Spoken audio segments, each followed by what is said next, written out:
All right, family. So I just wanted to, we're going over Genesis 15 today. Pretty pivotal chapter.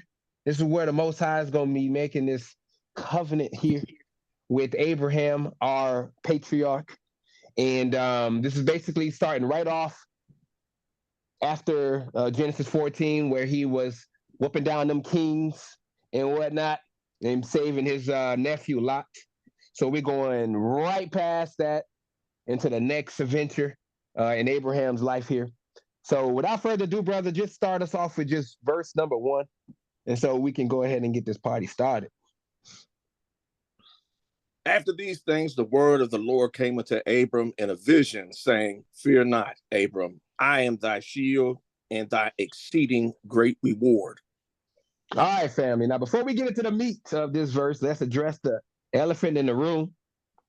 This ain't no feel-good message for all these heathen out there, because a lot of people, they love to spiritualize these verses. Say, come on, Abraham is a spiritual father, spiritual seeds, spiritual Israel, all this nonsense. No, no, no.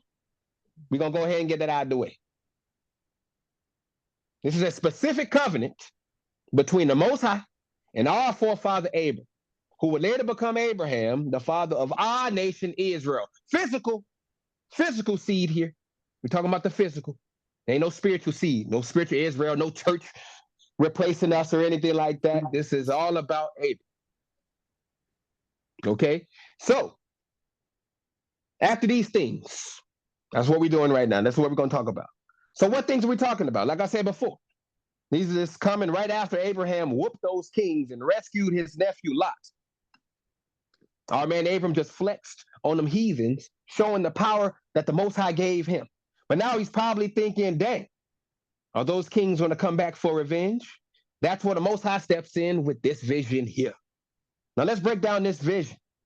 In the Hebrew, vision means makazeh, which ain't your run-of-the-mill dream, family. This is a divine revelation. The Most High ain't playing games with some vague dream sequence. He's giving Abram a front row seat to the spiritual realm. So moving on to fear not, Abram. The Most High knows Abraham is scared after this battle. He's probably looking over his shoulder every 5 minutes, like he's walking through the hood at 3 a.m. I know. I used to walk through the hood at 3 a.m. Scary stuff. But the Most High is like, chill. I got you. Now here's where it gets juicy. The Most High says, I am thy shield. In Hebrew, that is Magen, M-A-G-E-N, which ain't just some flimsy piece of metal. This is divine protection we're talking about, family. The Most High is basically telling Abram, I'm your bulletproof vest, your security system, and your bodyguard all rolled into one.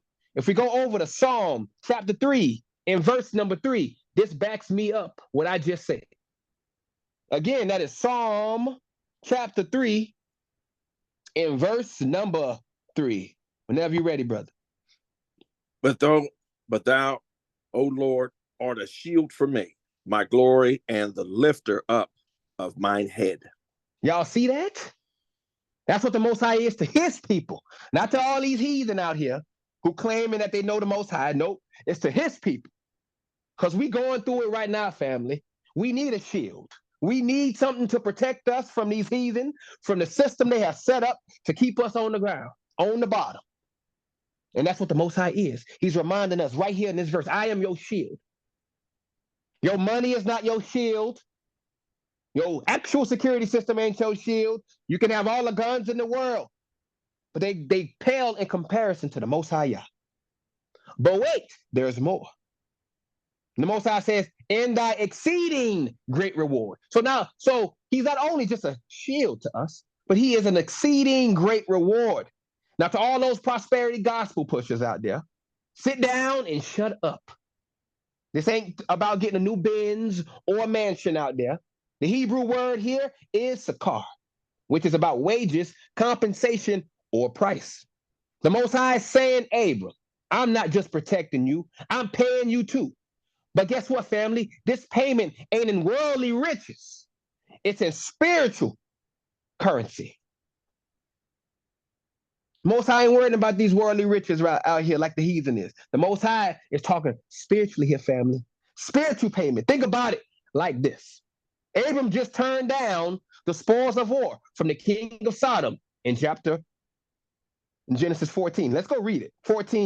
Genesis 14, 22 and 23, to see what Abraham said, or Abram at this point, Abram said to this wicked king of Sodom. Then at Genesis 14, 22 and 23. And Abram said to the king of Sodom, I have lifted up mine hand unto the Lord and the Most High God, the possessor of heaven and earth, that I will not take from a thread even to a shoe latchet, and that I will not take anything that is thine, lest thou should say, I have made Abram rich. Abram knew better than to take payment from the heathens. So the Most High steps in and says, don't worry about that chump change. I'm your paycheck now. That's what the Most High is reminding Abram right here. Don't worry about them riches out there, Israel. You don't got to sell out to get rich. You don't got to sell out. The Most High say, I got you. That's what the Most High is telling us here, family. This whole verse is setting up the covenant that's about to go down. The Most High is establishing himself as Abram's protector and provider, laying the groundwork for the promises he's about to make. This is the beginning of our nation, Israel. This is where it all starts. So next time some pasty-faced pastor out there tries to tell you this verse is about God being everyone's shield and reward, you set them straight. This is about the covenant between the Most High and his chosen people, Israel. It's about the divine protection and spiritual riches that can't be measured in dollars and cents. So the Most High is telling you, family, stop chasing after the world's definition of reward and protection. The Most High is our shield and our exceeding great reward. Everything else is just cheap imitations and knockoffs. It's time for us to claim our true inheritance and stop settling for the world's leftovers, because that's what they're giving your family. Number crumbs. We ain't getting the meat of the pie. We ain't getting all of that. We getting the crumbs. They're not giving you nothing substantial, family. Just letting you know that.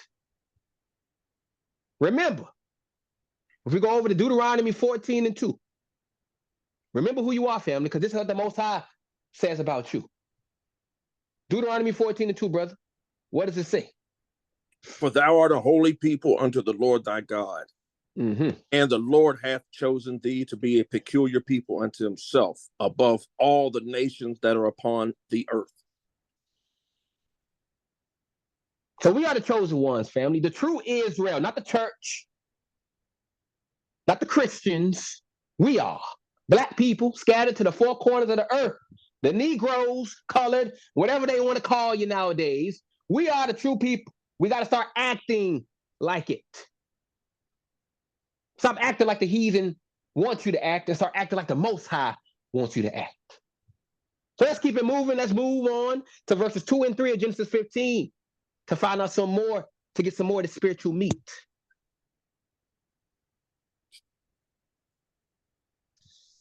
And Abram said, Lord God, what wilt thou give me, seeing I go childless, and the steward of my house is this Eliezer of Damascus?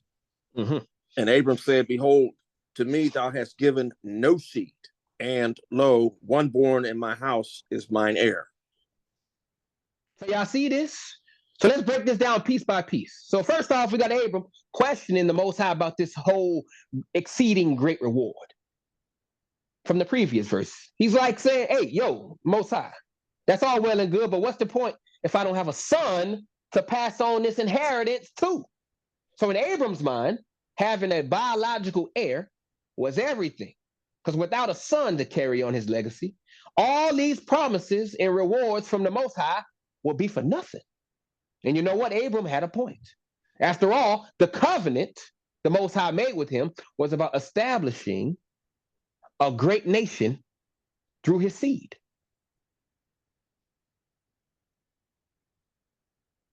So you see, back in those days, having a son wasn't just about carrying on the family name.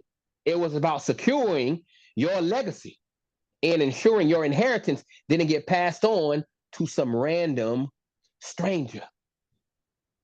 And you see right there, the Most High is making a separation between Israel and the nations. Because the Most High is about to check Abram after this. Because Abram's saying, hey, Elijah here, if I don't have a son, he gonna get everything. This stranger is going to get all this that you are telling me I'm going to inherit. So the Most High right there is making a distinction between us and these other nations. They're not a part of the covenant family. They're always on the outside looking in. They will never be a part of it, no matter how many times they tell you. So according to the customs at that time, if Abram didn't have a biological heir, his estate will go to his closest male servant, this stranger, this Elijah. But the Most High had bigger plans, family, than just passing on some material wealth. He was setting the stage for what? The establishment of a whole nation dedicated to serving him and being a light to the world. That was the whole purpose. That's why he reassures Abram in the next verse that his heir won't be some random servant, but a son that will be born from his own loins. And here is where the symbolism gets real. The Hebrew word for seed in verse number 3 is Zerah, Z-E-R-A, which can also be translated as offspring or descendant. You see right there, physical. This ain't just about Abram having a baby boy. This is about the seed that would eventually produce the entire nation of Israel. You see this, family? Physical seed. The churches out there talking about, oh, we're part of spiritual seed now. We're spiritually a part of Abraham's family. But the Most High is telling you right here, this is physical descendants who are inheriting the covenant. Physical people, us, bloodline. This ain't about no spiritual Israel or any of the nonsense that the churches are telling today. Family, this is about a physical people. You and me.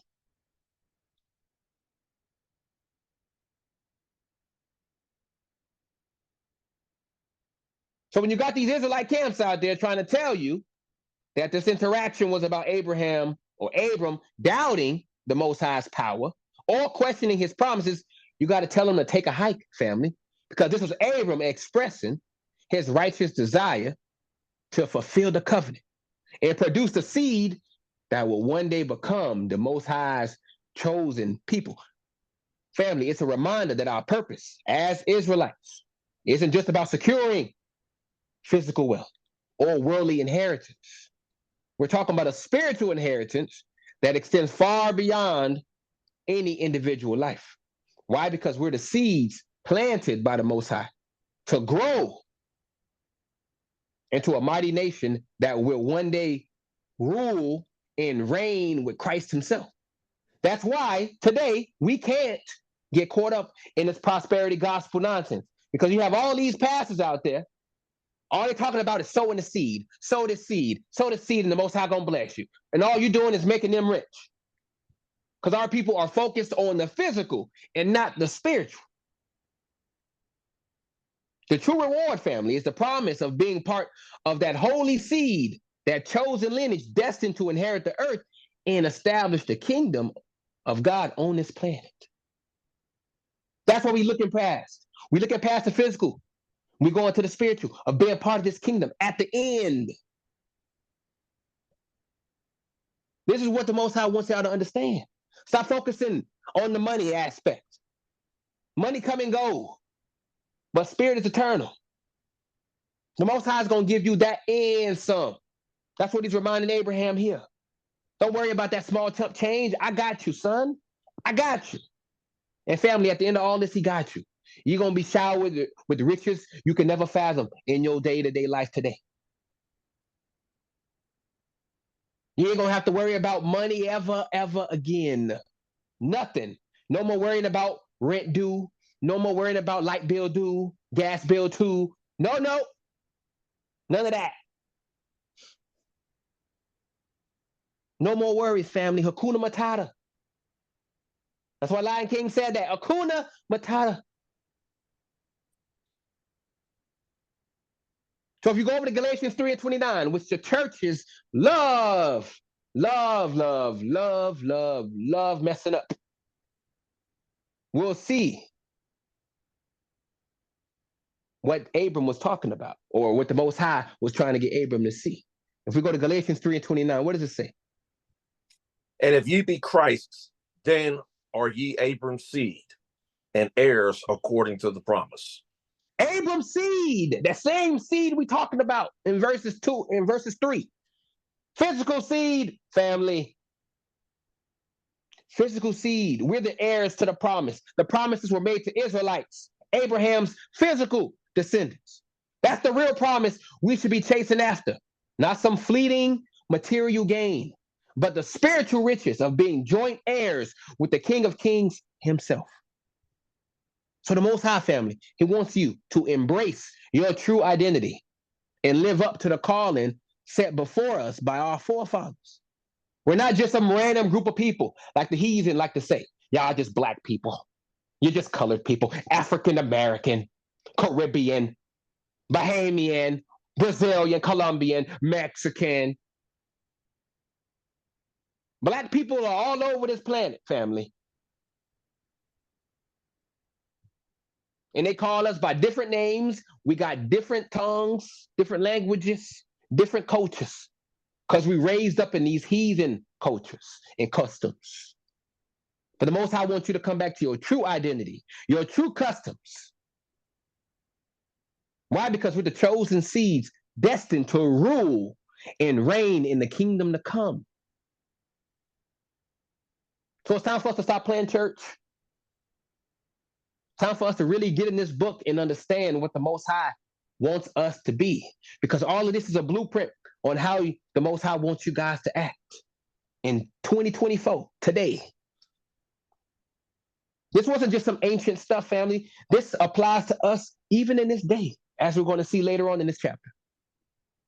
So let's keep it moving to 4 and 5 of Genesis 15.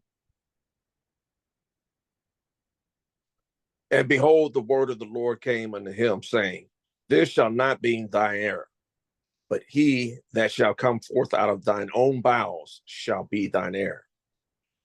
And he brought him forth abroad and said, Look now toward heaven and tell the stars, if thou be able to number them. And he said unto him, So shall thy seed be. Y'all see that right there? Your seed. So before we begin to the meat of these verses, let's address another elephant in the room. You got a lot of these fake Israelite camps out there trying to say that the stars represent some kind of alien civilization or extraterrestrial beings. Hey, I'm not lying. This is what they believe out there in these so-called Israelite camps. Anunnaki and all that. They believe in some of that stuff, spaceships, UFOs, all that stuff. That's what they believe these verses are talking about.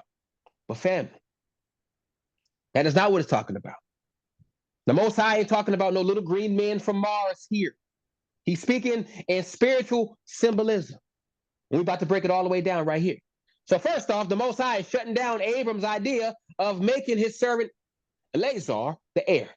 I told you he's going to shut him down. Shut off the strangers. No Gentile part of this. That's what the Most High is telling you. No Gentile, you ain't giving my inheritance to no heathen, to no dog, no mutt, no swine. But you got our people love to be hand-holding with these other nations, talking about kumbaya, we're going to all be in the kingdom together. No. Most High, again, he's making a distinction, a split, right down the middle. Nope, that heathen ain't a part of this. I'm talking about you and your seed. The Most High saying this is a spiritual legacy, and it's got to come from your own loins. See, the Most High not playing no games, family, with this covenant. He wants a direct lineage, a pure bloodline to carry on his promises, just like he said in Genesis 17 and 19. Let's go read that. Genesis 17 and 19. And God said, Sarah thy wife shall bear thee a son indeed, and thou shalt call his name Isaac. And I will my covenant with him for an everlasting covenant, and with his seed after him. And then he hits Abram with the mind-blowing visual. Look up at the stars. Can you even count them all? Of course, Abram can't count because the stars represent the vast, countless multitude that his seed, his descendants, that's you and I, and all the other brothers and sisters today, would eventually become, just like the promise in Genesis 22:17. Let's go read that one. And that's Genesis 22:17. That in blessing I will bless thee, and in multiplying I will multiply thy seed as the stars of heaven, and as the sand which is upon the seashore, and thy seed shall possess the gate of his enemies. So let's break it down, the symbolism, a little bit deeper. So in the scriptures, stars often represent spiritual beings, heavenly entities, and righteous individuals who shine like lights in the darkness. If we go over to Daniel chapter 12 and verse number 3, you'll see what Daniel declares here. Again, that's Daniel chapter 12 and verse number 3. Watch this. And they that be wise shall shine as the brightness of the firmament, and they that turn many to righteousness as the stars forever and ever. So when the Most High compares Abram's seed to the stars, he's not talking about physical numbers. He's talking about a nation of spiritual giants, importance, reputation, reverence, a people called to be a light unto the nations, shining forth the glory of the Most High. But are we doing that today, family? Nope. Are we a light? Can we be seen as a light to the people today? No. We got our men out there thugging it up. We got our men out there, all they worrying about is multiple wives. All they caring about is fornication, spreading their seed all over this earth. That's what they're caring about.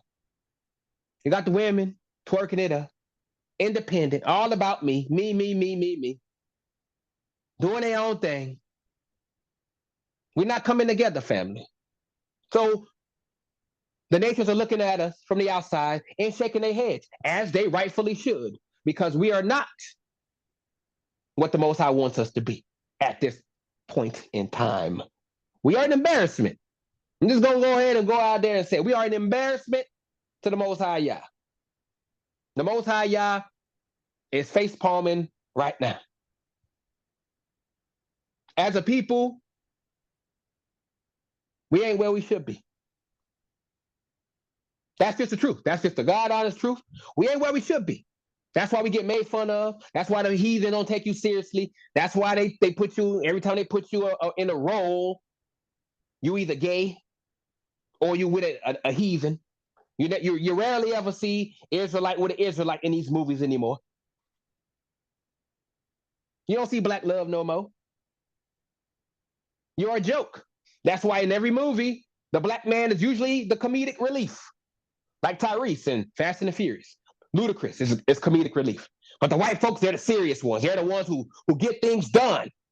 But while you just are over there making jokes. That's how they see you, family. You're a joke. And it's not until we start getting our stuff together, it's not until we start coming back to the Most High, following these laws, these statutes and commandments, and start acting like the lights to the nations, a light to our people, to wake them up, we gonna stay jokes. And that's just the truth.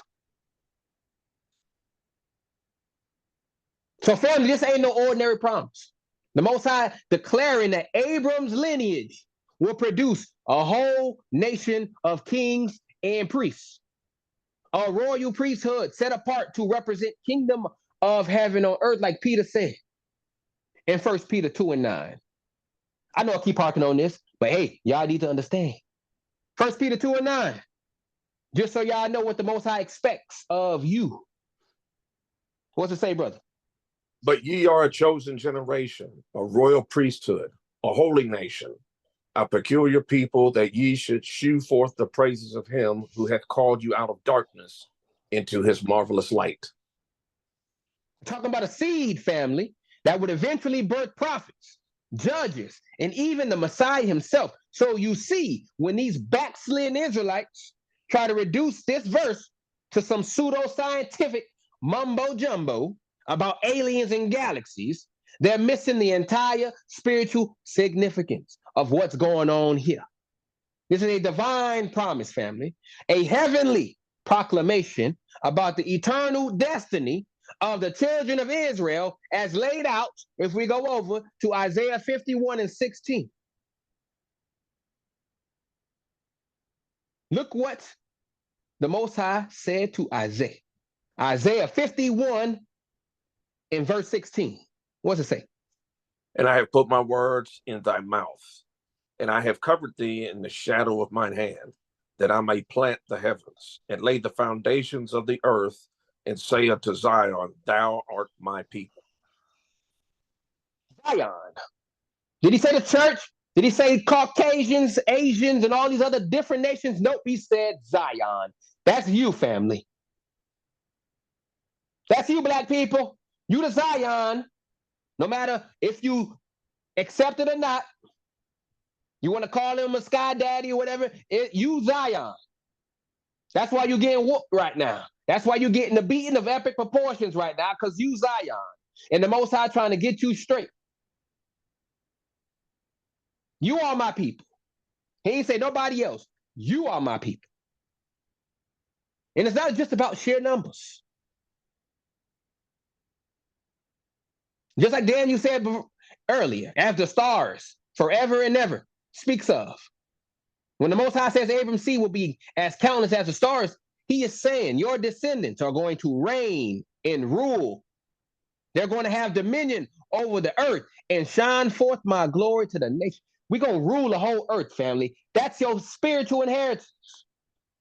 So why are you worrying about some chump change, what the nation's giving you right now, when the Most High finna give you this whole earth? Wherever you go, it's going to be yours. These nations are going to be bowing down wherever you go, trying to kiss your hand, kiss your feet, trying to grab on you. Y'all seen how they treat Michael Jackson? How they treat these other celebrities when they go around? That's going to be you in the family. That's going to be you in the future, family. So why are you worried about this stuff? Why are you worried about these measly riches right now? When the Most High got all of this in store for you at the end. Please. Just as he also promised, if we go over to Genesis 28 and 14, right here, it's what's going to show we're going to rule and reign the whole earth. Genesis 28 and 14, what does it say? And thy seed shall be as the dust of the earth, and thou shalt spread abroad to the west and to the east, to the north and to the south. And in thee and thy seed shall all the families of the earth be blessed. Y'all see that? That's why we can't get caught up in this foolishness about extraterrestrials and UFOs. Blah. We're the real aliens family in this world. We're the ones called to be strange and peculiar. That's why whenever you go into a place, they look at you funny. Don't they always look at you? Don't they always look at you, seeing what you're doing? Always worried about what y'all doing?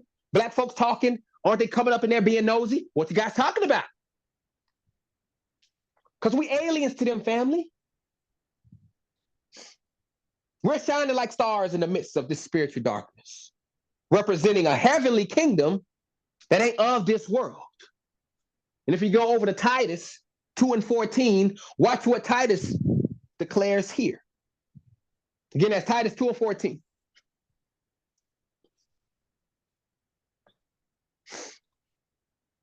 Who gave himself for us, that he might redeem us from all iniquity and purify unto himself a peculiar people, zealous of good works. So next time, family, you hear some of these Hotep Hebrews trying to twist these verses into some kind of Illuminati conspiracy theory, you shut that nonsense down real quick with the truth of the scriptures that I just gave you. This is about the covenant promises made to our father, Abram, and the glorious destiny that awaits his seed, the children of Israel. So we're here, family, to be the manifested presence of the kingdom of heaven on this earth, shining forth the glory of the Most High, like the countless stars in the heavens above, fulfilling our role as the seed of Abraham. That's our destiny, family. That's what the Most High wants you to be. That's what he's trying to get you to understand in these verses. He's all talking about us. He's laying it out. He's giving you the blueprint, how we going to be, how we're supposed to be, how we're supposed to act, how we're supposed to present ourselves to these wicked nations and to our brothers out there who are lost. So let's keep it moving, huh? Let's go down to verses 6 and 7 of Genesis 15. Get some more of this spiritual meat. And he believed in the Lord, and he counted it to him for righteousness. And he said unto him, I am the Lord that brought thee out of Ur of the Chaldees, to give thee this land to inherit it. So now let's start off with this verse 6. Because this right here, this verse right here, is where all these modern day prosperity pimps, that's what I'm calling them, and these Eurocentric Bible thumpers, some white folks out there, they like to twist the narrative and turn Abraham into some kind of poster child for their warped version of faith. They'll try to tell you that this verse is all about Abraham having some blind, unwavering belief in the Most High's promises. And that's what made him righteous in the eyes of the Most High. They'll use this as an excuse to peddle their name it and claim it heresies, acting like all you got to do is muster up enough faith and the Most High will just hand you whatever your greedy little heart desires. Don't y'all hear that? I know y'all hear this in the churches, to the ones who are in the churches, who were in the churches before. Name it and claim it. You believe in it, Most High gonna give it to you. That's all you see nowadays. Sow a seed, all this stuff, prosperity stuff. And they're using these verses, twisting them around for their own greed. So you see, so let me break it down for you, family, what it truly means. The Hebrew word for believe in this verse isn't just some passive mental acceptance of God's word. It's the word aman, A-M-A-N, which carries a much deeper meaning, a firm conviction of loyalty and steadfast commitment. So you see, when Abraham believed in the Lord, he wasn't just nodding his head and saying, yep, sure, whatever you say, God, yep, okay, like most people do when they ain't listening to you. Yeah, I got you. He wasn't doing that, family. He was making a conscious decision to place his full trust and allegiance in the Most High, come what may. This was a man who already left his homeland, his family, and everything familiar to follow the call of the Most High Yah. His belief wasn't just some fleeting thought, family. It was a total dedication of his life to the covenant promises. And that's why, family, that the Most High counted it to him for righteousness. Abraham's faith wasn't just some abstract concept or mental exercise. It was a righteous act, a demonstration of his unwavering commitment to the Most High in his plan for the children of Israel. If we go over to James 2 and 23, look what James says. James 2 and 23. And the scripture was fulfilled, which saith, Abraham believed God, and it was imputed for him for righteousness, and he was called the friend of God. See, beloved, true faith ain't just some passive acceptance of God's word. It's an active, living, breathing force that shapes your entire life and aligns your actions with the will of the Most High. That's why Abram's belief was counted as righteousness, because it wasn't just lip service, family, but a total surrender of his life to the covenant. And that's how you got to be today. Yeah, a lot of people saying, I believe God, I love God, God is my only one, yada, yada, yada. But how you living, ma'am? How you living, sir? Are you living? Are you aligning your life to what the Most High wants for you, that's when the rubber meets the road, and all of a sudden, their faith is shaky. The foundation is wobbly because they say they love God, but their actions betray them.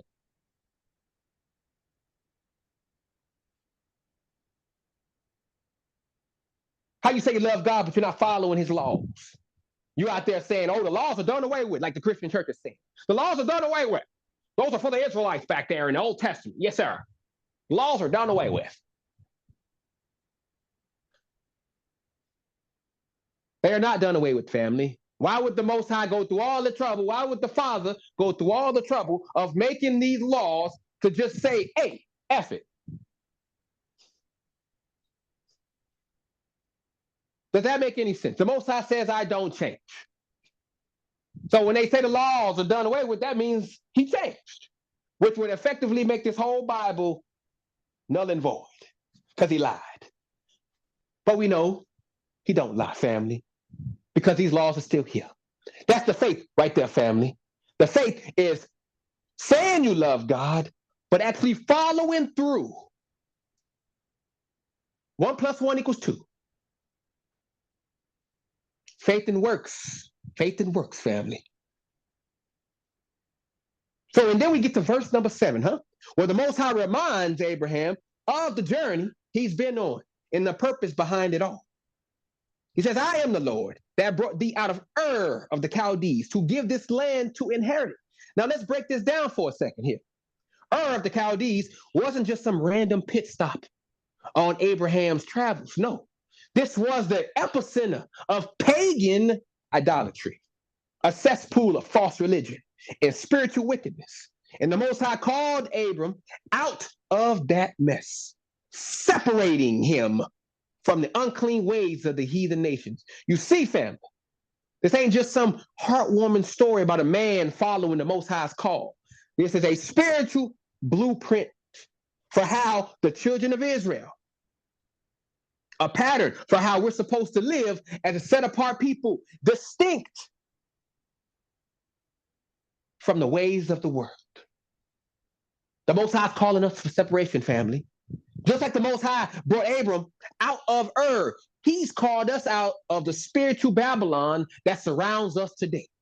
We're not supposed to be assimilating into this wicked society, adopting its pagan practices and idolatrous ways. No way. We're called to be that peculiar people, as I said before, separate and consecrated unto the Most High. As Paul said, if we go over to 2 Corinthians chapter 6, 17, I remind you again what the Most High wants our people to be. Again, that's 2 Corinthians 6 and 17, whenever you're ready, brother. Wherefore come out from among them, and be ye separate, saith the Lord, and touch not the unclean thing, and I will receive you. And what was the purpose of the separation, family? To give us the land, the inheritance promised to Abraham's seed. You see, this whole covenant wasn't just about Abram getting a pat on the back for his faith. No, sir. It was about establishing a nation, a people who would inherit the earth and rule it according to the laws and commandments of the Most High. That's why, family, we can't get caught up in this feel-good, watered-down versions of faith that these modern-day charlatans are selling you today. True faith, family, isn't about claiming material blessings for yourself. It's about total surrender, complete separation from the ways of this world and embracing your role as a part of the chosen nation destined to inherit the earth. As Deuteronomy 7 and 6 says, what'd you say, brother? Deuteronomy 7 and 6. It says, for thou art a holy people unto the Lord thy God, and the Lord thy God hath chosen thee to be a special people unto himself, above all people that are upon the face of the earth. So family, again, we're not just some random group of believers chasing after prosperity and worldly pleasures. We're a royal priesthood, a holy nation, called out of the spiritual darkness of this world to walk in the light of the covenant promises. Our faith, family, it's not just some abstract concept or mental exercise. It's a way of life, a total dedication to the Most High in his plan for us as the children of Abraham. It's time we start living up to that calling and embracing our role as the inheritors of the earth, ruling it according to the righteous principles laid out in the scriptures. So let these prosperity pimps and Bible thumpers have their false version of faith. We're walking in the footsteps of Abraham, family, separating ourselves from the ways of the world and fixing our eyes on the promised inheritance that awaits us as the chosen nation of the Most High. The Most High is saying it's time for us to rise up and claim our spiritual birthright. Can y'all do that? Are y'all ready for that? Are y'all ready to claim your spiritual birthright? The Most High got it out there on the table. All you got to do is go grab it and take it. But guess what? There are some conditions to receive it. You got to do some things. You can't just grab it and not do nothing like the Christians say, all great grace alone. Christ alone, no works, like they do. You got to do some things. You got to dedicate yourself to the Most High. You got to change the way you act. You got to change the way you behave.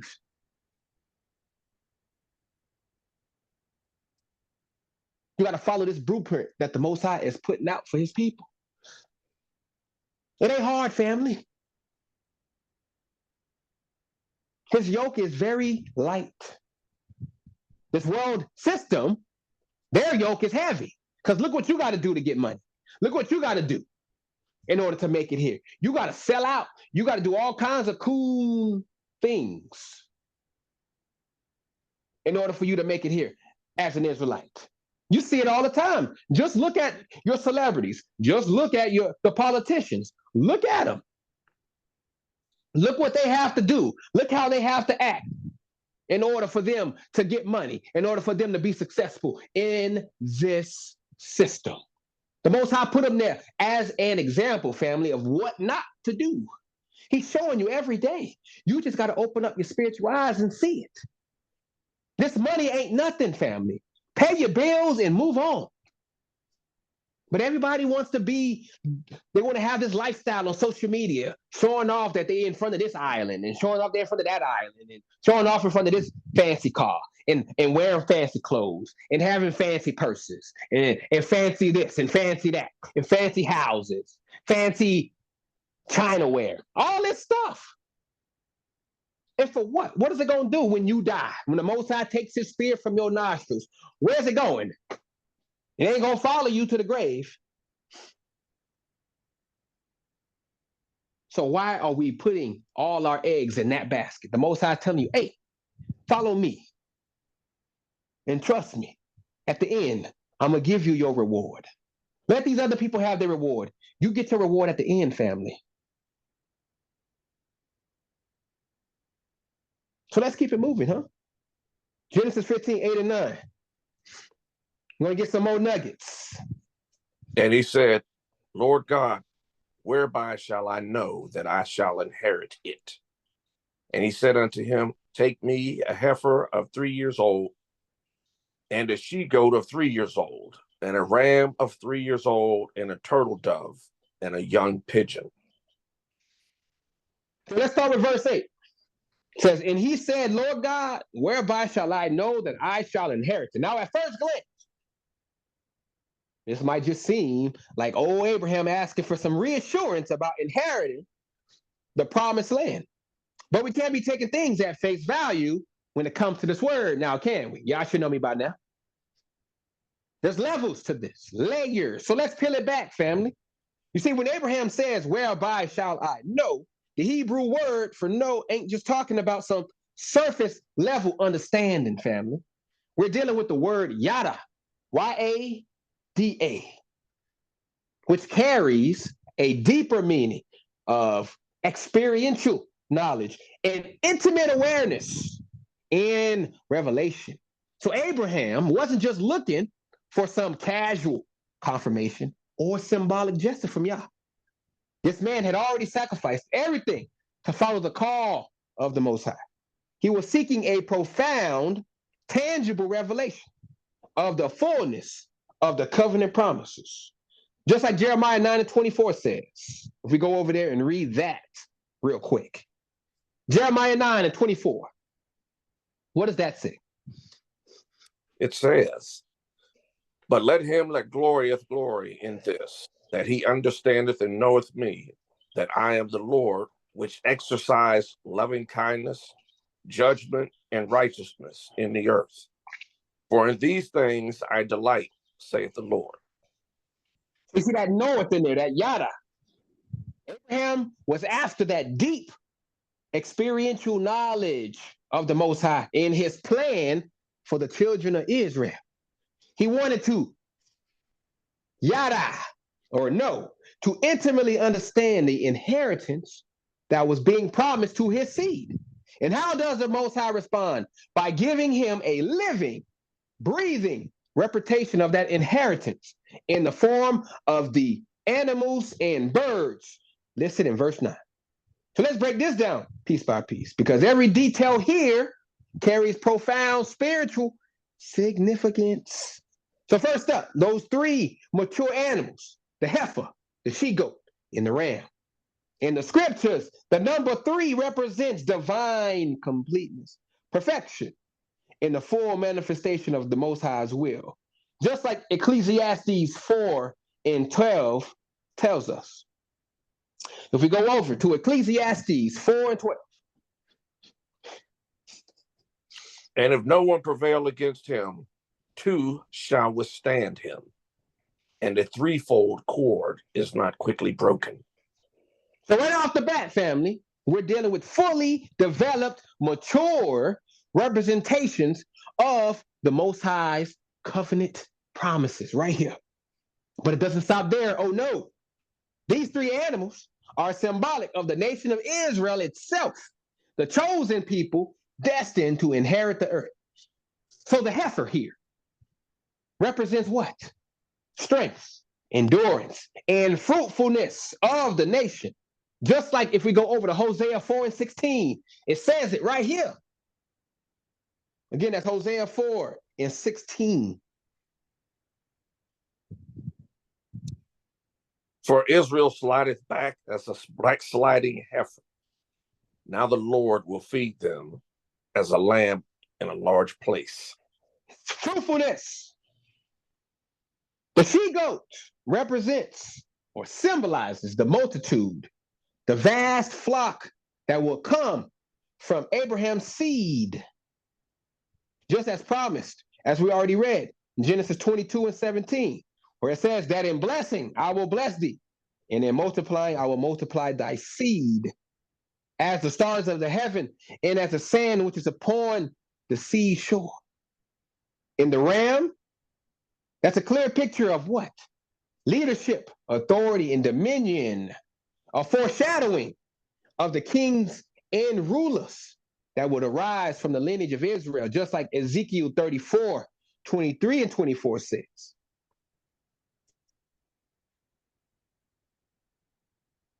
Ezekiel 34:23-24.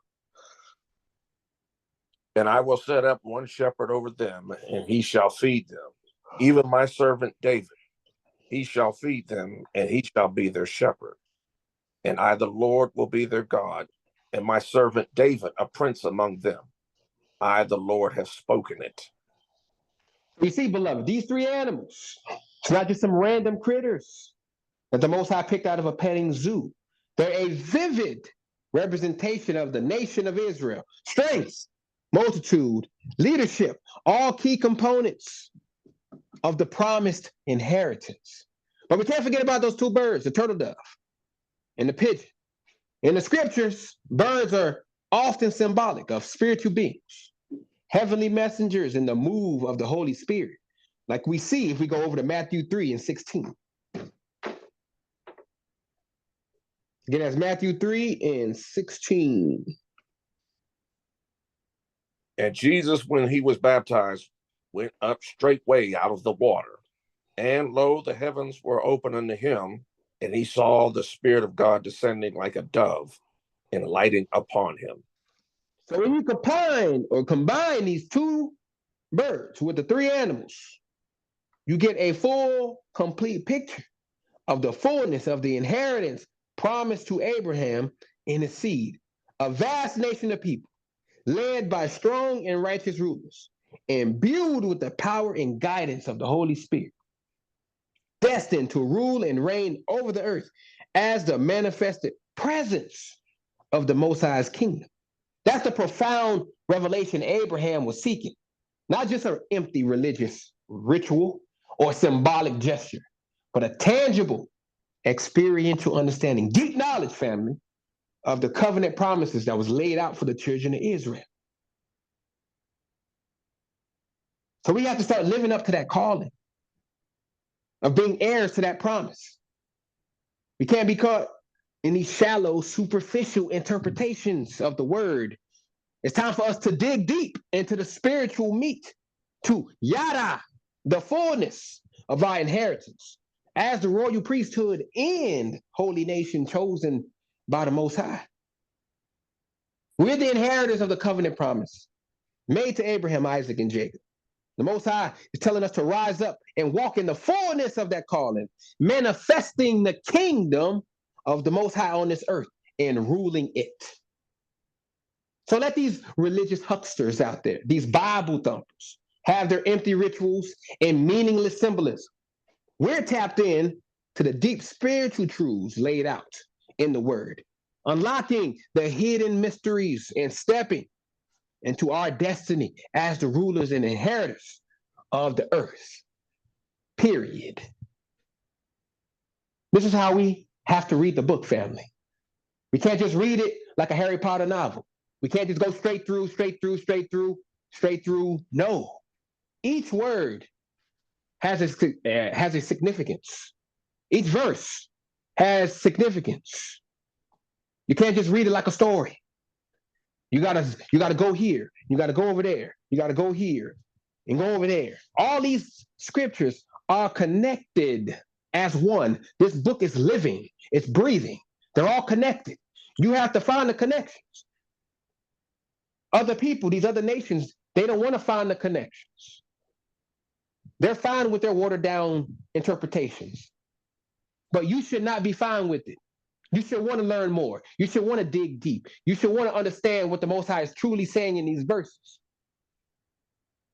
Because it may say one thing on the surface, but underneath, it may tell you a whole different story. So that's why I always tell you guys to always dig deeper. So let us continue to dig deeper. If we go over to 10 and 11 of Genesis 15.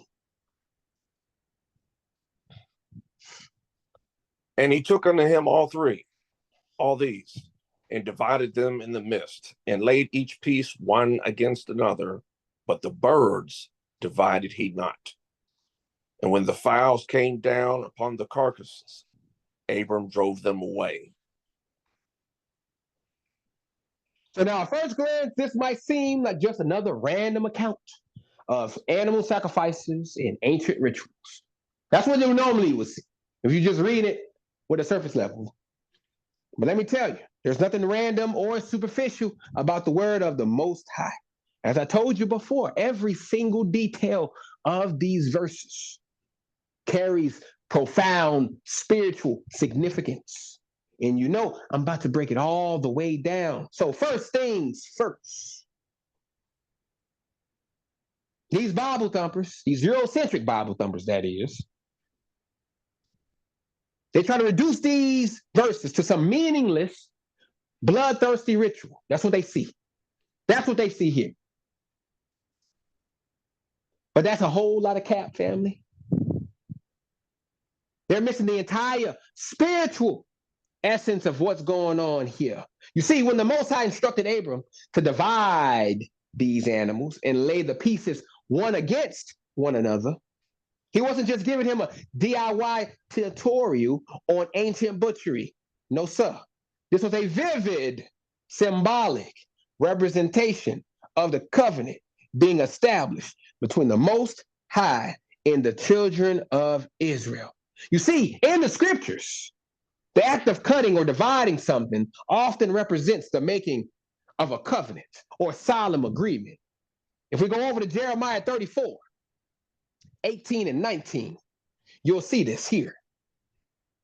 Again, that's Jeremiah 34, 18 and 19.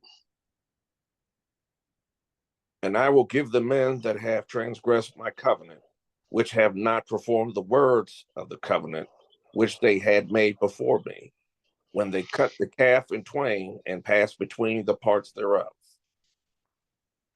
The princes of Judah and the princes of Jerusalem, the eunuchs and the priests and all the people of the land, which passed between the parts of the calf. So you see below, the cutting and dividing of these animals wasn't just some gory ritual.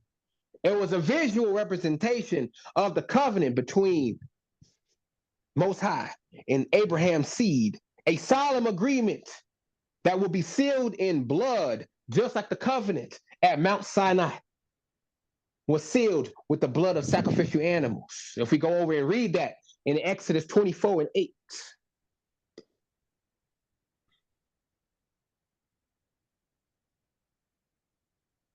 Again, it's Exodus 24 and 8. And Moses took the blood and sprinkled it on the people and said, behold the blood of the covenant, which the Lord hath made with you concerning all these words. So, but there's more to the symbolism. Notice how the birds weren't divided. That's because they represent the spiritual component of the covenant, the heavenly guidance and protection that would accompany the children of Israel on their journey to inherit the promised land. Just like we see if we go over to Isaiah chapter 31 in verse number 5.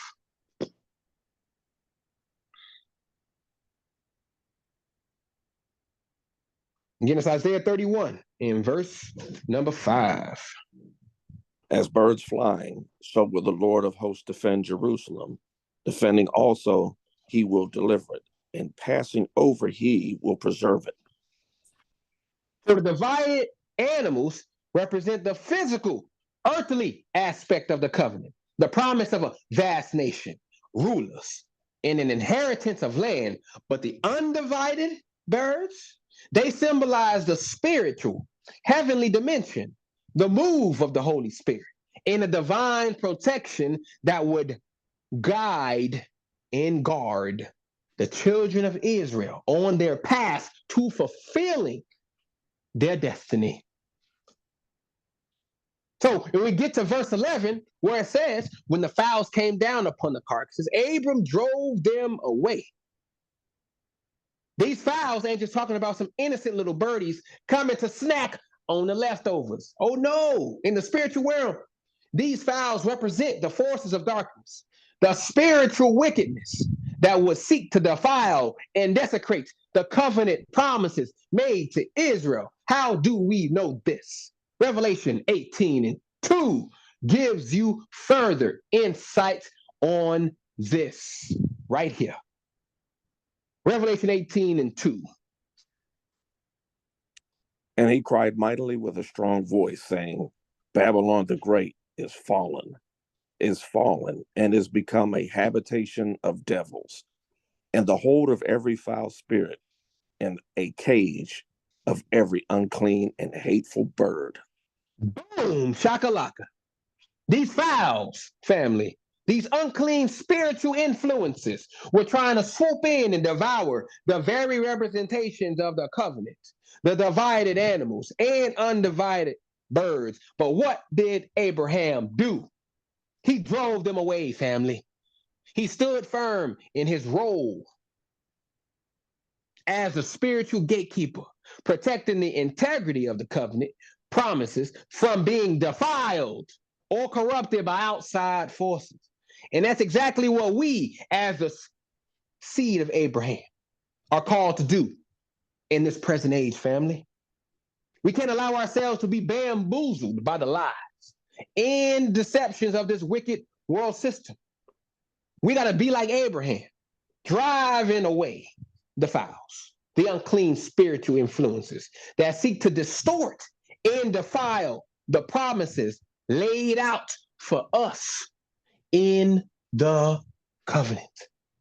As Paul said in 2 Corinthians 10 and 5, what does he declare here, brother?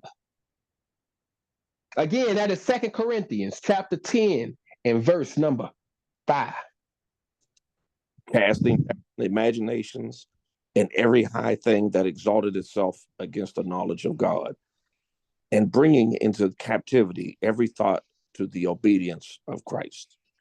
So family, we got to guard our minds, our hearts, and our spiritual inheritance from being polluted by the fowls of this world, the false doctrines, the pagan practices, the idolatrous ways that seek to lead us astray from the straight and narrow path. So let these religious charlatans and Bible thumpers have their superficial interpretations and empty rituals. We're tapped into the deep spiritual essence of this word, family, understanding the profound symbolism and covenant promises laid out for us as the children of Israel. That's what we are called to do, family. The Most High is telling us to cease our pathetic wallowing in the filth of confusion and let the blazing truth sear our souls. This wasn't just some mundane ritual. It was a divinely orchestrated prophecy of the spiritual war over the Abrahamic covenant.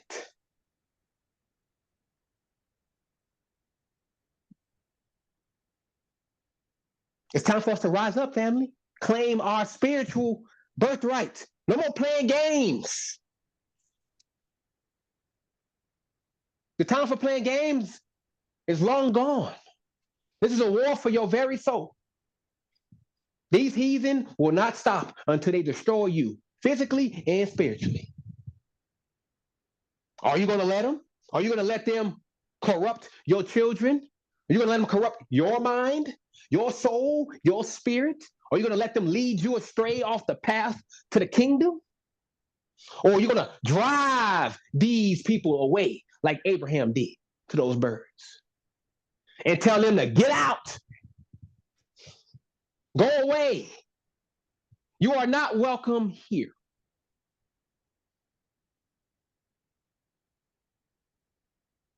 We're going all the way in, family. We're driving away the fowls of wickedness and embracing our role as a covenant people to the Most High. That's what we're doing. That's what we're doing, family. So strap in, because this ride is about to get bumpy. Y'all see it out there. Y'all see the rumblings that's happening out there in the world today. It's going to get bumpy, family. So you better strap in to this covenant and don't let go. Because they're coming for you. They're coming for you. So let's get some more meat. Verses 12 and 13, Genesis 15, brother. What it say? And when the sun was going down, a deep sleep fell upon Abram. And lo, a horror of great darkness fell upon him. And he said unto Abram, know of a certainty that thy seed shall be a stranger in a land that is not theirs, and shall serve them, and they shall afflict them 400 years. So what we got going on here, family? What we got?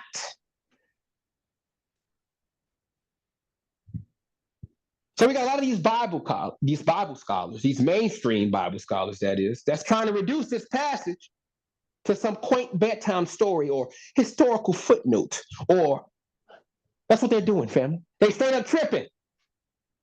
This right here is a prophetic revelation that's still unfolding to this very day. And it's high time we unpacked it for what it really is. So let's do this, shall we? First off, Let's talk about this deep sleep and horror of great darkness that fell on Abram. This ain't just described as some random nightmare or case of sleep paralysis, family. This is a prophetic vision state similar to what we see in Daniel 10 and verse 9. Again, that's Daniel 10 and verse 9.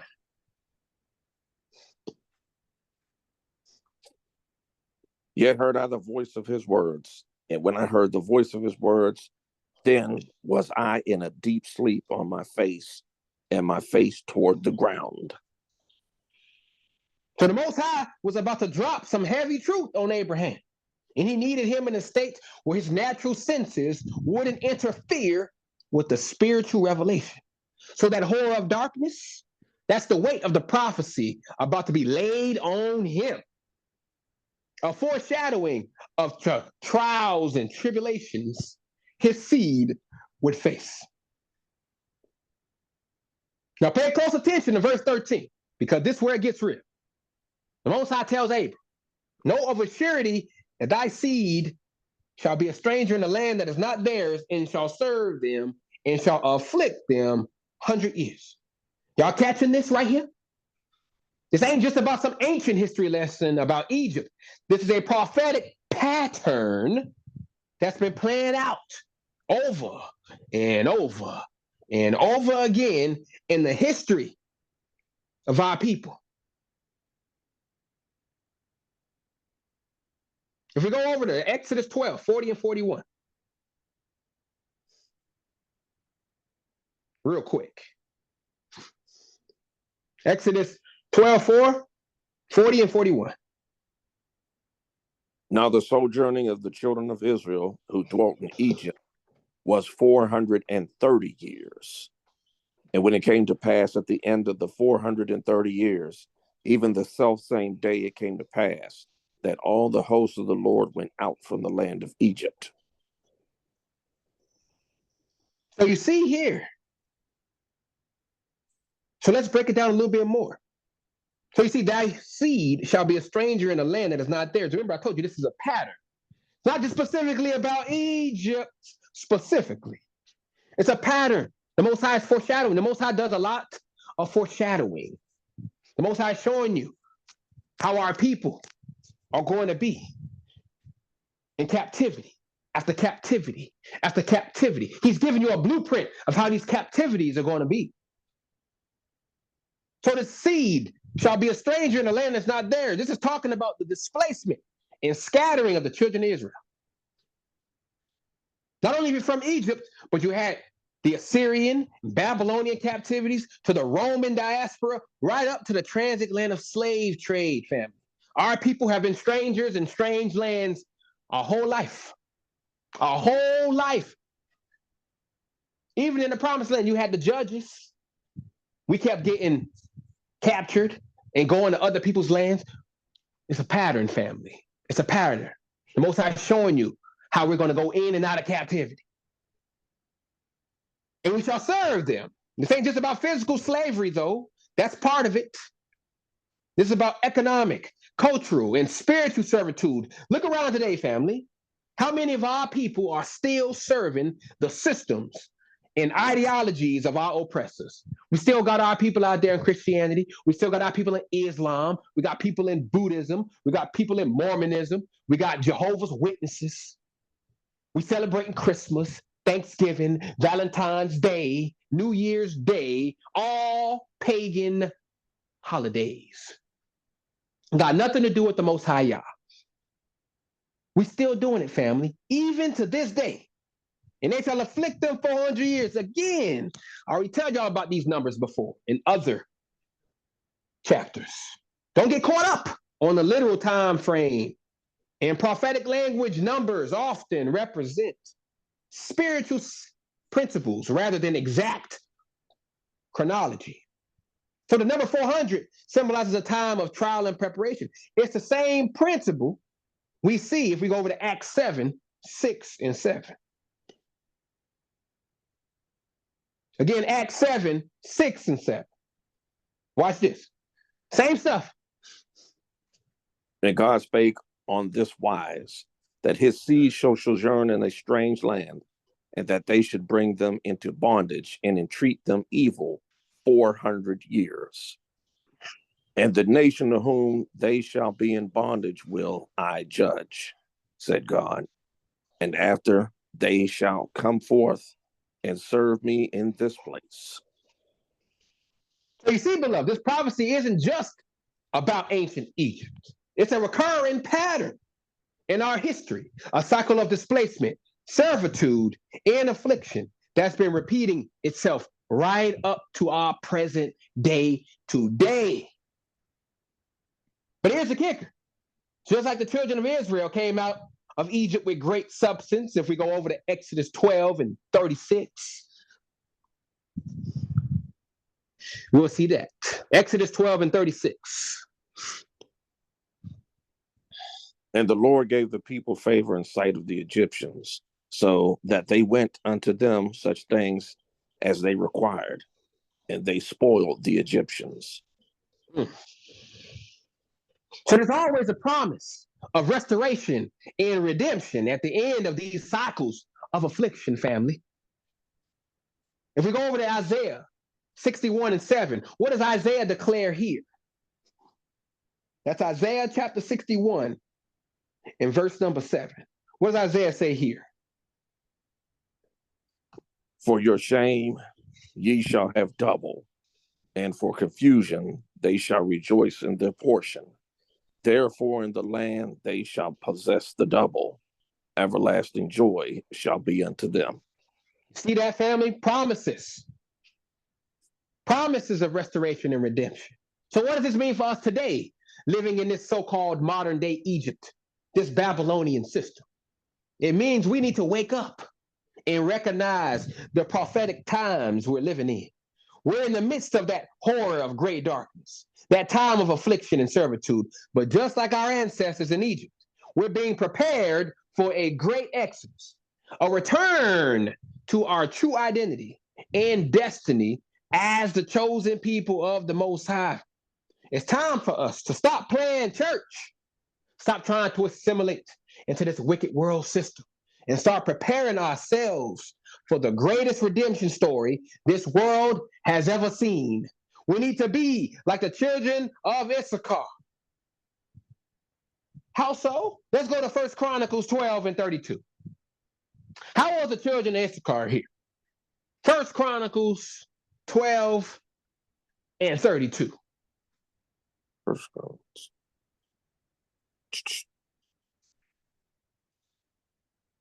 And the children of Issachar, which were men that had understanding of the times, to know that Israel ought to do, the heads of them were 200, and all their brethren were at their commandment. So they had the understanding of the times to know what Israel ought to do. That's what the Most High is reminding you of, family. You got to know what time you living in today. Most people, they ain't looking at the watch. They ain't looking at the watch. They're too busy living their best life. I'm living my best life. That's what they doing. But we paying attention to the watch, right, family? We looking at the watch. We seeing what time it is. So that these pseudo scholars and these religious hucksters again have their sanitized, watered down interpretations. Because we tapping into the raw, uncut truth of the word, family. That's what we doing here today. The Most High saying, it's time for us to wake up. Wake up. Wake up. Get out of this matrix. Wake up, Neo. Because the time of our redemption is at hand, family. It's about to be midnight. It's about to be midnight, family. Are y'all ready? Are y'all ready? The Most High wants to make sure you're ready. That's why I'm going over this Genesis 15 today. There's no coincidence.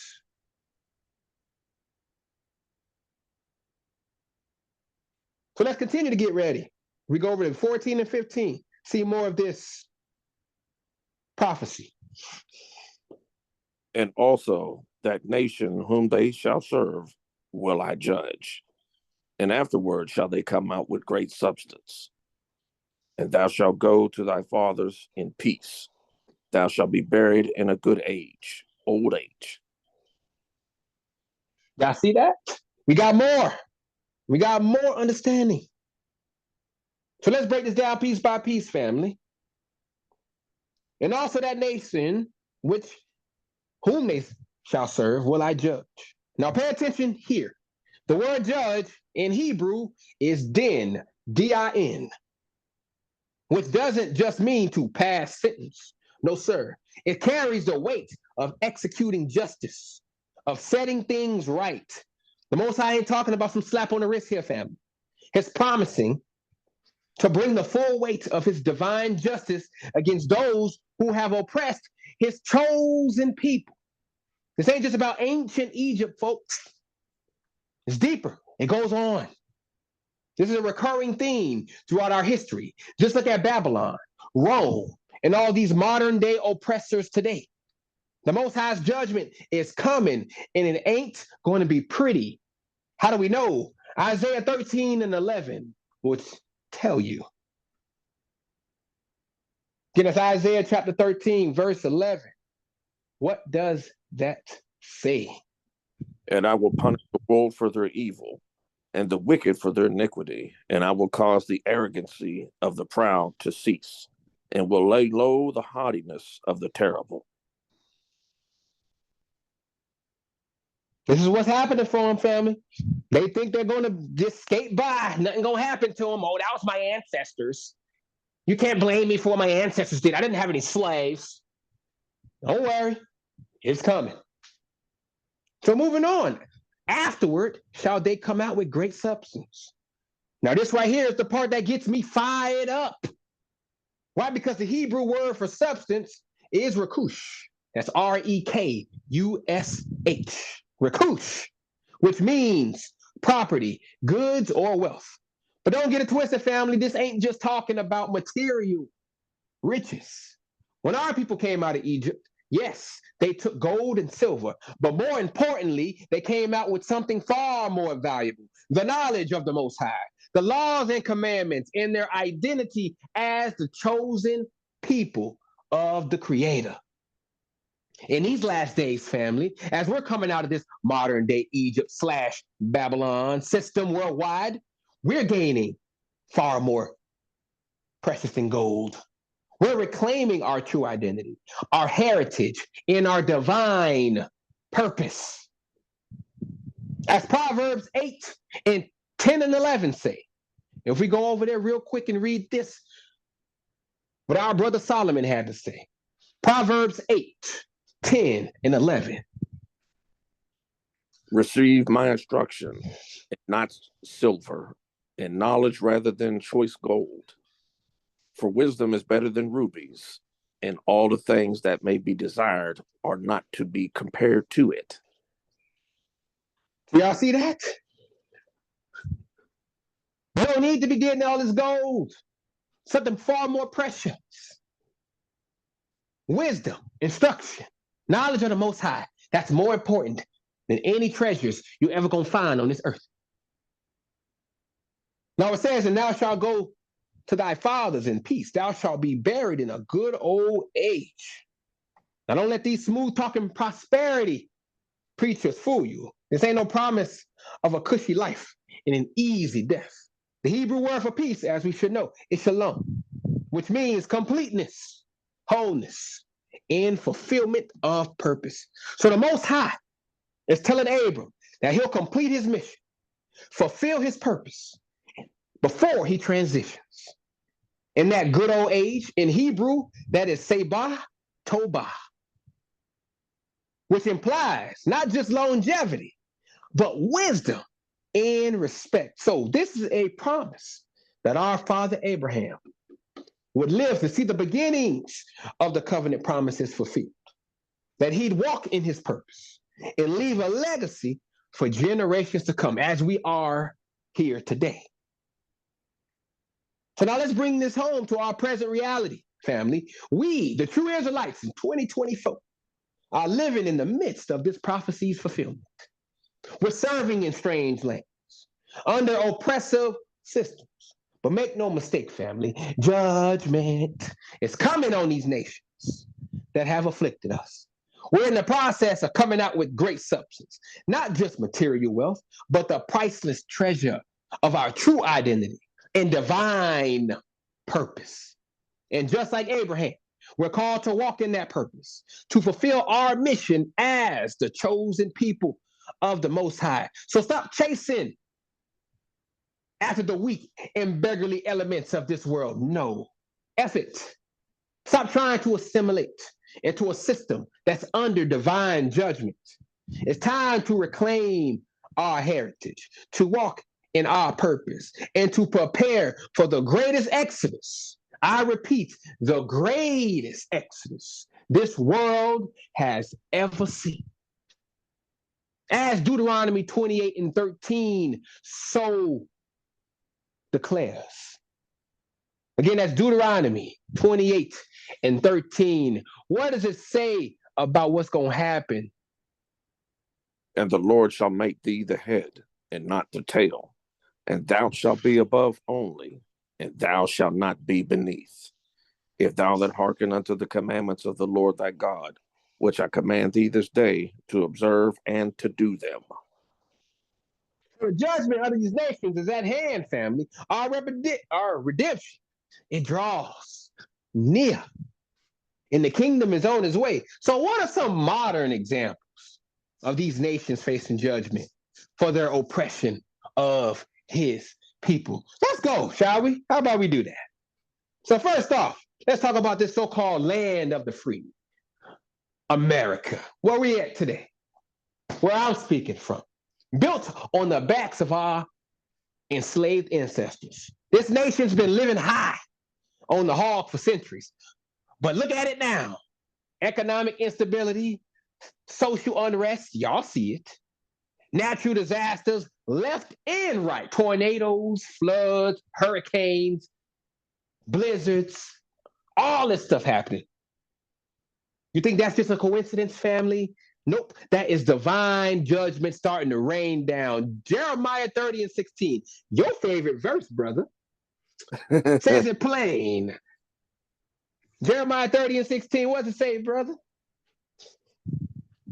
Therefore, all they that devour thee shall be devoured, and thy adversaries, every one of them, shall go into captivity. And they that spoil thee shall be a spoil, and all that prey upon thee will I give for a prey. Look at how all these Western powers, family, they are losing their grip on global dominance. Their economies are shaking. Their societies are fracturing. That ain't just politics as usual. That's the hand of the Most High starting to tip the scales. And don't even get me started on how these European nations that got fat off the slave trade and colonialism out there are now dealing with mass migration, terrorist attacks, and economic troubles. You reap what you sow, beloved. As the prophet Obadiah so plainly laid it out in chapter 1, verse 15, what does he say? Obadiah 1:15. Go ahead. For the day of the Lord is near upon all the heathen. As thou hast done, it shall be done unto thee. Thy reward shall return upon thine own head. Thine own head. They think they don't got nothing to pay for. Family, they arrogant. They strutting around like Ric Flair. Woo! Woo!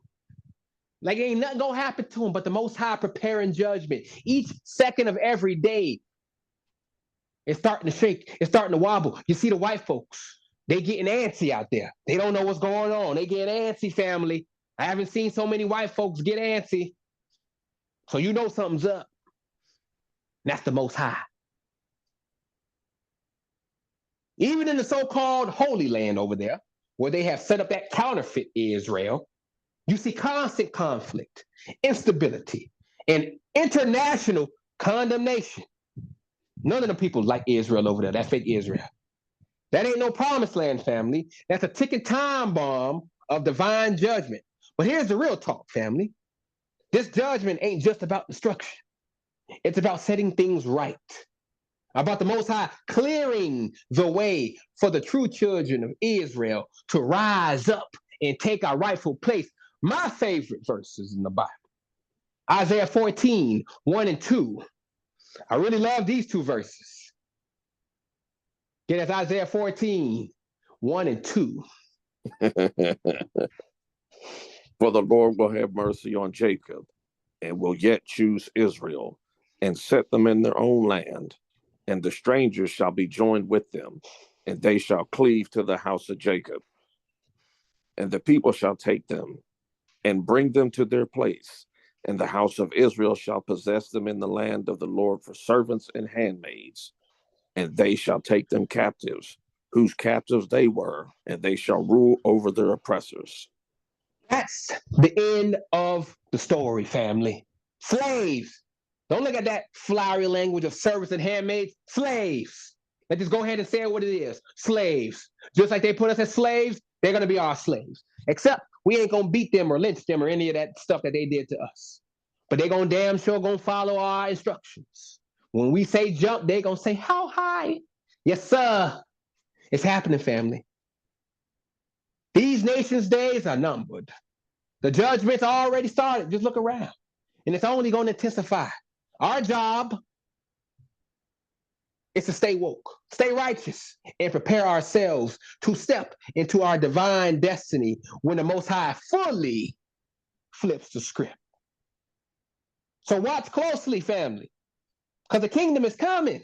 And these oppressive nations' judgment is the opening act. That's what you got to look forward to, family. It's all coming down. Like Jenga, it's all coming down. Like Humpty Dumpty couldn't put them together again.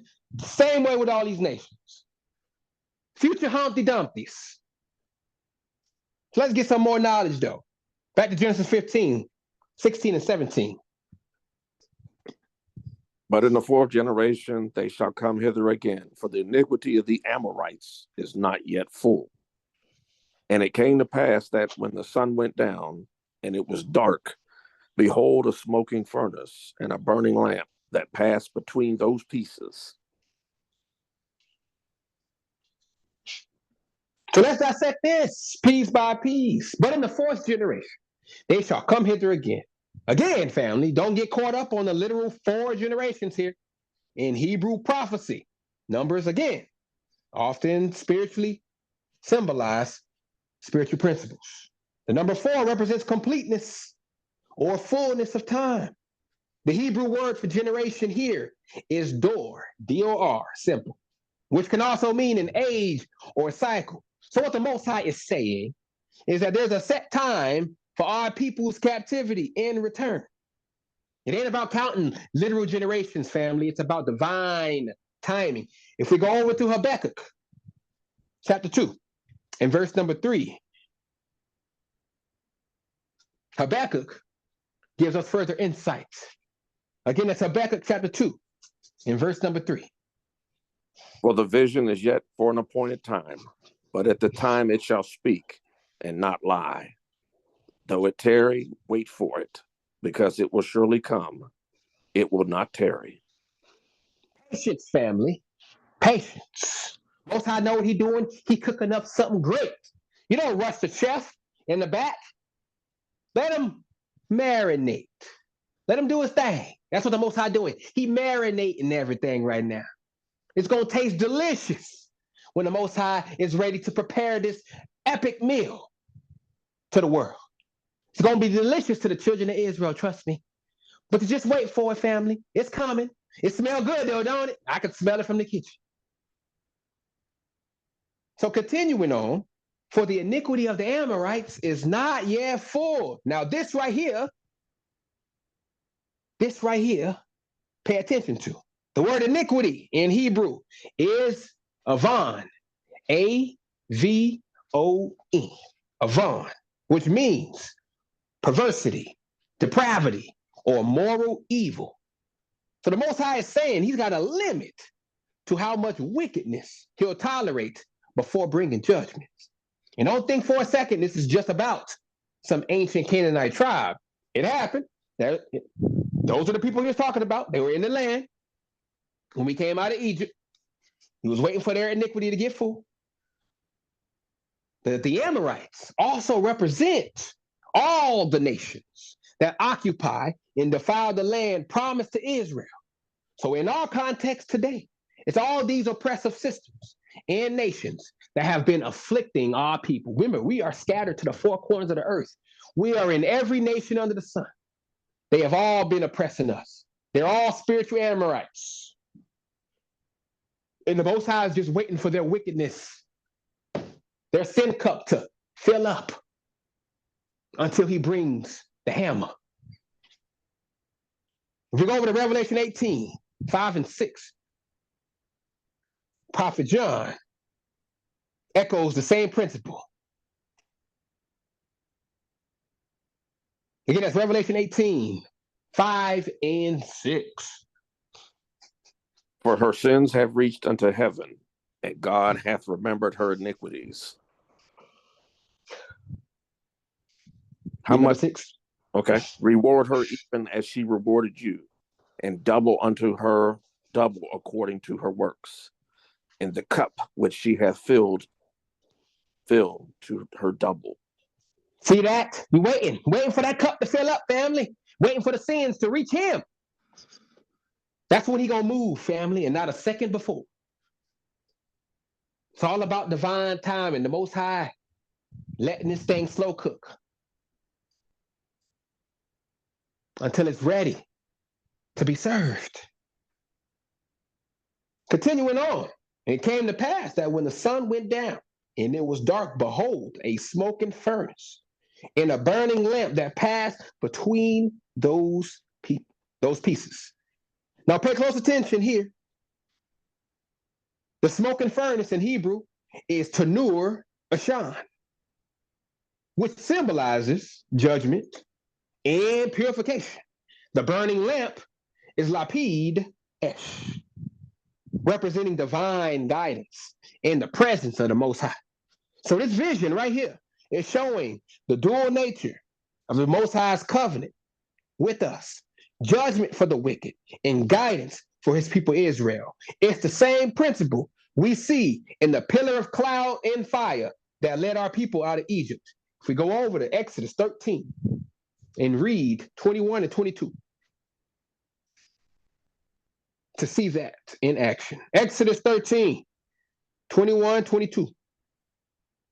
And the Lord went before them by day in a pillar of a cloud to lead them the way, and by night in a pillar of fire to give them light to go by day and night. He took not away the pillar of the cloud by day, nor the pillar of fire by night from before the people. So what does this mean? What does all of this mean for us?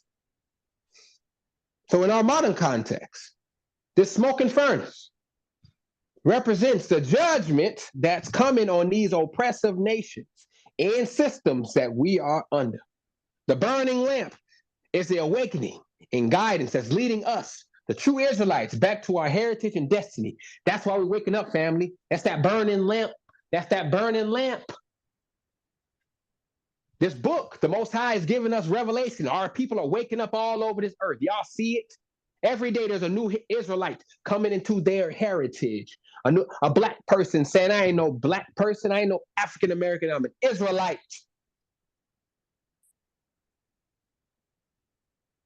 All these so-called black people on Facebook, Instagram, Twitter, or whatever, got Israel in their name, claiming they heritage. That's the guidance. So what does it mean? What does it really mean? We're living in these prophetic times. The iniquity of these modern day Amorites, these oppressive nations and systems is nearly full, family. The Most High's judgment is at the door. You can smell it. But at the same time, that burning lamp of divine guidance is moving among our people, waking us up to our true identity, leading us out of spiritual Egypt and Babylon. We're in the midst of a great awakening, family, a return to our covenant purpose. If we go over to Isaiah 60, 1 through 3, Isaiah declares this here from the Most High. Again, it's Isaiah 60, verses 1 through 3. Arise, shine, for thy light is come, and the glory of the Lord is risen upon thee. For behold, the darkness shall cover the earth, and gross darkness the people. But the Lord shall rise upon thee, and his glory shall be seen upon thee. And the Gentiles shall come to the light, and kings to the brightness of thy rising. The Most High is telling you here, stop playing church. Stop it. Stop trying to assimilate into the system because it's under judgment. What's the point? What's the point of compromising yourself if you're just going to lose yourself? The system is about to get destroyed. Why are you compromising yourself at this hour? There ain't nothing for you. It is saturated. There ain't nothing for you in this system. So come back to the Most High. It's time for us to align ourselves with that burning lamp to walk in our covenant purpose and to prepare again for the greatest exodus and restoration that this world has ever seen. The judgment of the nations and our redemption are two sides of the same prophetic coin. So let's get ready, family. That's what the Most High is saying. Let's get ready. Prepare yourself. Stop paying attention to what these other nations are doing. Stop caring about what they're doing. Care about what the Most High wants you to do on your journey to the kingdom. Focus. Put on the spiritual blinders. Block everything else out. It is nothing but a distraction to get you off your walk, to get you off your foundation. Do not allow the distraction to lead you left or the right. You stay centered on the Most High. You stay centered on this word. You love your people. You love him.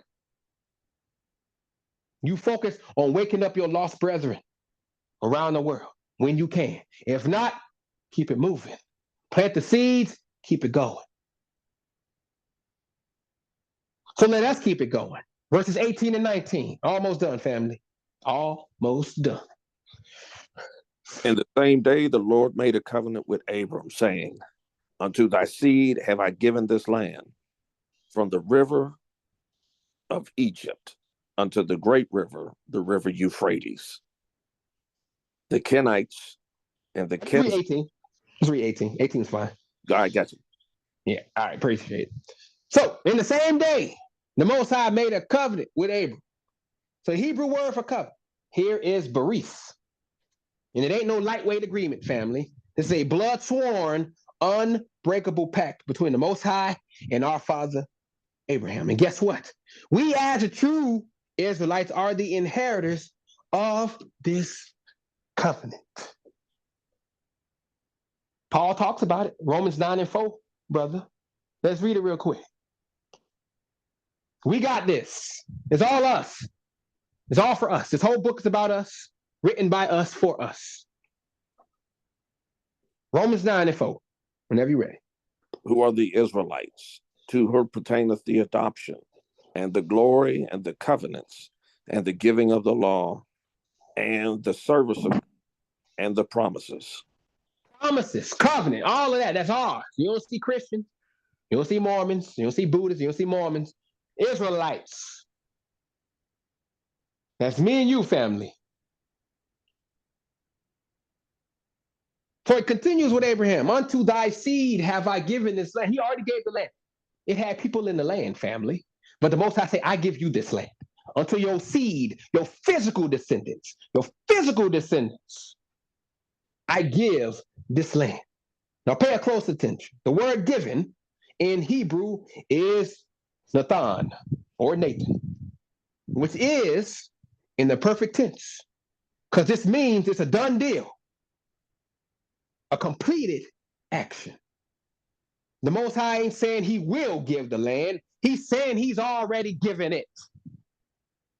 All these Zionists and their Christian cheerleaders thinking they can give the land to that counterfeit state over there, they're playing themselves, family, playing themselves. The land was given to us, the true seed of Abraham, long ago.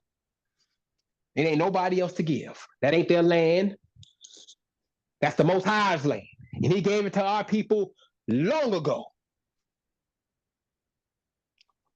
From where? From the river of Egypt unto the great river, the river Euphrates. This ain't just talking about some tiny strip of land in the Middle East, so-called Middle East. We're talking about a massive territory that encompasses parts of modern-day Egypt, Israel, Lebanon, Syria, Jordan, Iraq, and even parts of Turkey and Saudi Arabia, family. It ain't just that small little land over there, family. We talk about a huge land. You want to know why? How we know this? It's all under the desert. Did not the Most High say he's going to make our land into a wilderness, a desert? All that is a desert, family. That's why you see all that sand over there. The Most High covered it up because he didn't want the heathen to be taken a part of our inheritance. That's why nothing grows over there. They got to import everything over there. They recycle their own piss because they can't grow water out there. They can't do nothing. It don't rain out there, don't do nothing. The land don't give nothing. Why? Because the real people ain't in the land. When we get back to our land, family, it's going to be fertile.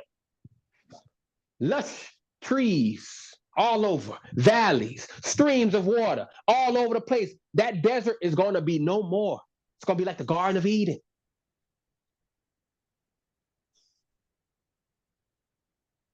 But this ain't just about physical real estate either.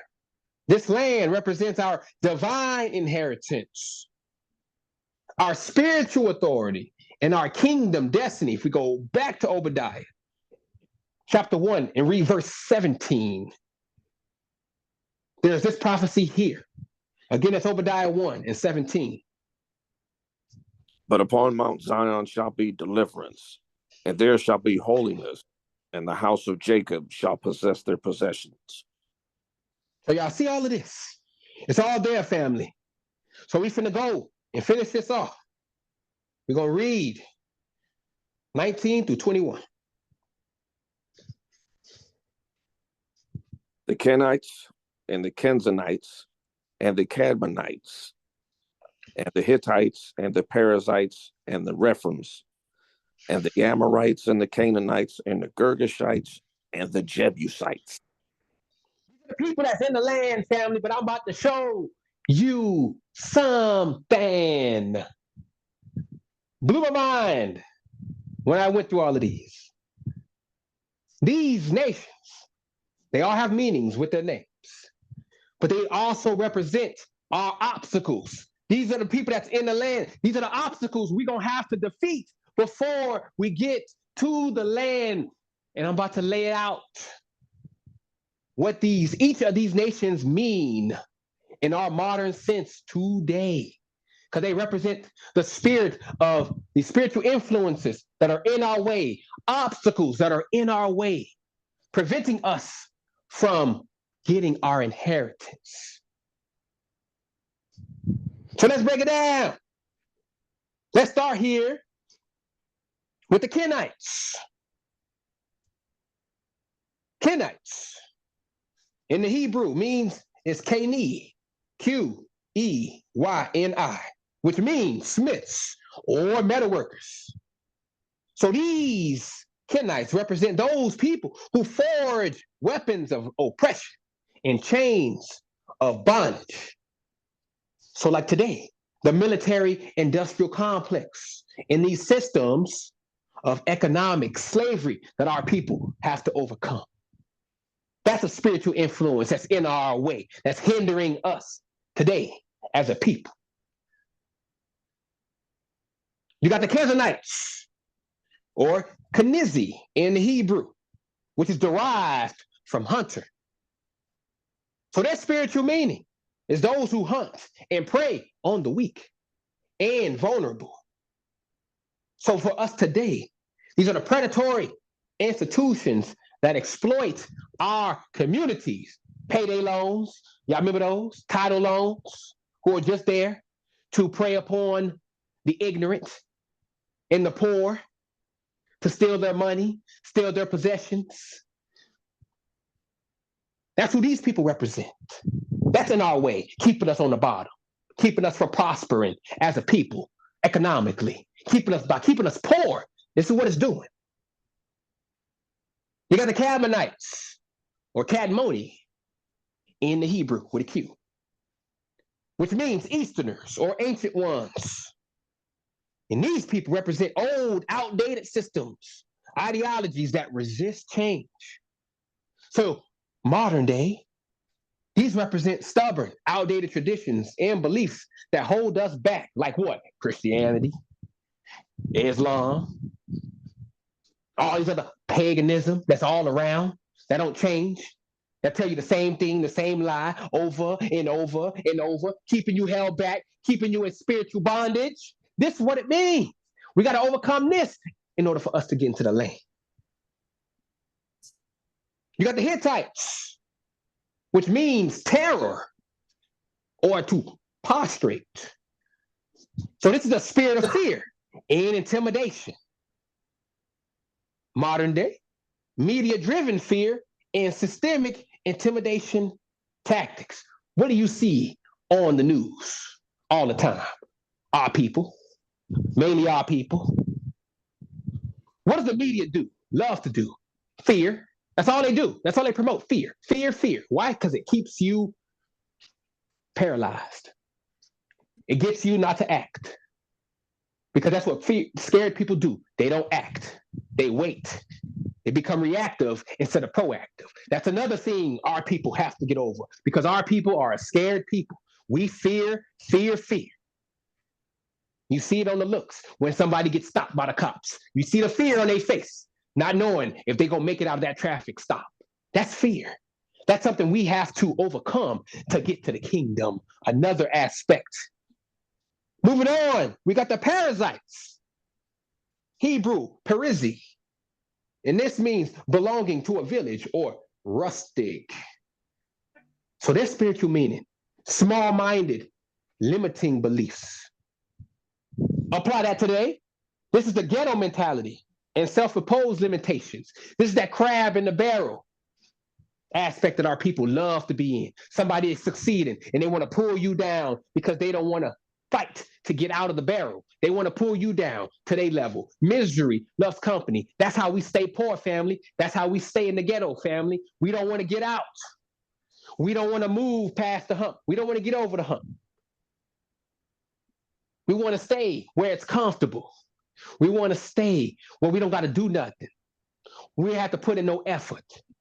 That's holding us back. Self-imposing limitations. There's another thing we as a people have to get over to what? Get out and get into the land. Get our inheritance. We got the Rephaims, often translated as giants. And this means insurmountable obstacles, big old obstacles and overwhelming challenges. And what do those look like today? Systemic racism, generational curses, and institutional barriers. That keep us down, don't it? Generational curses, repeating the same thing over and over again and expecting different results. That keep us down as a people. We got to get over that too. We got to get over that hump too in order for us to get our inheritance. That's another hump we got to get over. The Amorites, from a root Hebrew word, emori, which means to speak or to boast. And this spiritual meaning is pride, arrogance, and self-exaltation. So applying that today, these are those who boast in their own power and try to rewrite our history. These are the people are in our way. These politicians, these celebrities, all these people, these government entities, these kings and queens or whatever you want to call them, they are in part of it too. They're in our way. They don't want us to get the kingdom. This is something we have to overcome as well for us to get into our divine heritage. You see, the Most High is putting all these things, he's telling you. These are the things that are in your way in order for you to get into this land. You got to beat these things to get into the land. We got the Canaanites. from the Hebrew word kanani, from a root meaning to humble or to be low. So the spiritual meaning of these Canaanites are those who debase and degrade others, which bringing it to 2024 are degrading influences in our communities and negative stereotypes. How many stereotypes we got, family, that keep us down? Oh, y'all just a bunch of thugs, over-sexualized. Y'all a bunch of no good doers. All this stuff. All you do. You're lazy. All of this stuff, family.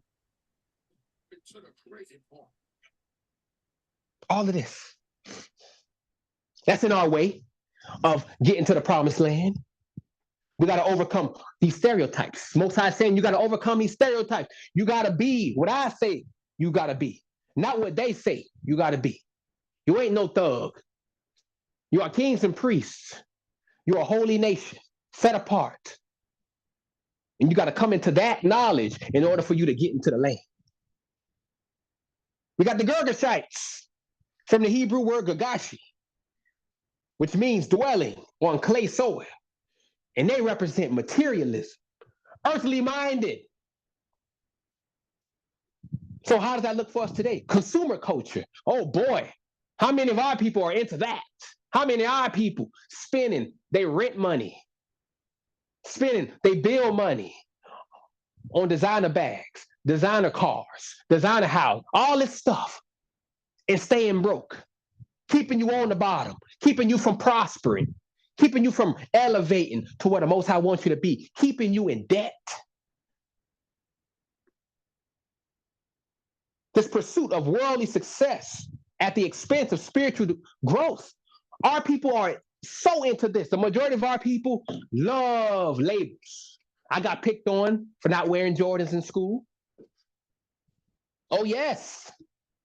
I'm sure a lot of y'all got picked on if y'all didn't have no name brand clothes or whatever, because our people are stuck into these beliefs.